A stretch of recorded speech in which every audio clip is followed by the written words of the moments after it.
Hey everyone and welcome to another Let's Max Warframe, where today we're going to be taking a look at a weapon I already had a video ready for. Got changes during the hotfixes this week, and that is the Amprex. As I say, I already had the video all good to go. It was actually ready to go live, and then the way that certain mods interact with the weapon was changed, and it kind of made what I was saying make no sense whatsoever, so here we are again. The Amprex has always been a fairly popular weapon. The blueprint's able to be bought from the Corpus Energy Lab in the dojo, and while it's not really that expensive to build, it's going to require 8 fully built field run, which take 12 hours each to build. It's a bit of a time investment to be able to build the weapon. Once you've hit the mastery rank requirement of 10 though and have got it built, you get a weapon doing 22 pure electro damage.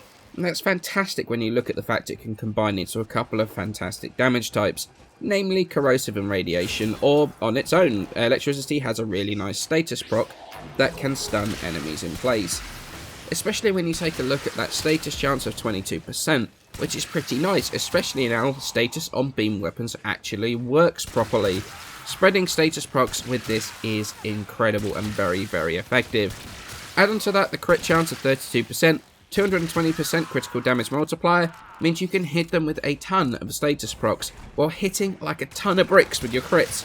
It is a very potent combination. It's not all amazing when it comes to the pure stats of the Amprex though. Got a fairly long reload of 2.6 seconds, which can feel rather cumbersome when you're in the middle of combat surrounded by a bunch of enemies and you need to, quickly put out some damage. You're also going to have to take into account the damage ramps up over time. It starts at 20% and will reach 100% damage after 0.6 seconds, so you're not going to be putting your full damage onto a target immediately.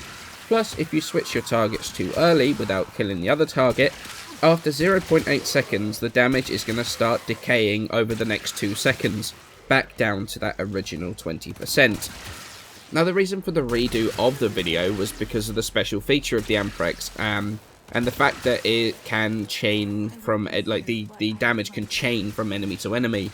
Previously you could use the Sinister Reach mod to be able to boost that chaining range. The hotfix this week changed that, making the chained beam limited to 10 meters, which admittedly is higher than it used to be in terms of the base range before, but not quite as silly as what it was with the Sinister Reach mod equipped. The chaining doesn't feel that much different though, to be honest. Like I say, slightly less than with the mod, but it hasn't really hurt the effectiveness of the weapon too much at all, which is good. So I wouldn't worry about that, and instead look at the fact that honestly, it's given us another mod slot to work with. So in terms of the build, it actually hasn't changed from before. I didn't realise this at the time, but when I recorded all the stuff for this video in the first place, I wasn't actually using Sinister Reach anyway. So I've got 5 Former on here, they're all V polarities. We've got Serration, Split Chamber. I've got a rare appearance for Heavy Caliber in here, since the accuracy loss doesn't matter. Point Strike and Vital Sense for crit chance and crit damage. Hunter Munitions for a chance of slash procs whenever the weapon crits. And then 2 dual stat elemental weapons. I've got Corrosive. You can go Corrosive for armoured units, or Gas against the Corpus. This build, though, absolutely wrecks everything it comes up against. You could, if you want to, save on a Former and a lot of Endo and replace Heavy Caliber with Vigilante Armaments, which you can get some good procs on here. If you get those good procs, it can outdamage the Heavy Caliber build, but since Heavy Caliber is reliable damage, you're not with Vigilante, you're kind of hoping for the proc upgrades, the yellow crits to the orange crits.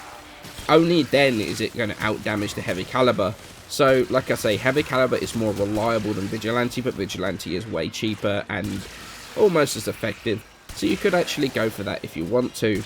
Another solid option, though, is Argon Scope. If you aim for headshots a lot, taking the crit chance over 100% for the chance for those orange crits is a very nice boost to the damage output, and well worth taking a look at. Also, if you aim down the sight a lot, Blade Rounds is an option too, but I found the Heavy Caliber Vigilante Armaments and Argon Scope more reliable in this case, and out-damaging bladed rounds in every single way, so honestly, it's pretty low on my list of options, to be honest. So what do I think of the Amprex? Is it worth another look? Well, it absolutely is. It's one of the best group clearing weapons in the game now, pretty much only equalled by the impressive Atomos. Check it in the footage now, it shreds through those heavy gunners, meaning, it's sortie worthy too. So not only will you be able to shred through groups and groups of low level enemies like it used to before, but you can take it into high level content and shred through them too. It's pretty time intensive in terms of building this weapon because of those field run, but it is extremely effective when you get around to actually using it and whacking those former on there. It's always been one of those weapons that people would combine with a frame like Mirage to blitz through lower level missions. But that combination of status per second finally going bye-bye, it's just turned it into somewhat of a monster. It's even fantastic on frames that doesn't buff the damage by a crazy amount, unlike the old version of the weapon. The beam weapon rebalance has been incredible to all of the beam weapons, but I think the Atomos on the Amprex really stand out as some of the most improved. There are very few weapons in the game that clear rooms as fast as either of these two, and in a game where you fight horde upon horde of enemies, that is definitely something that's worth looking into.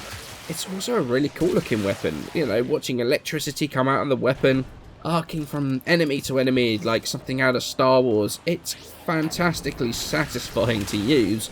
Watching numbers everywhere, you got slash procs on everything, crits all over the place. I like it a ton.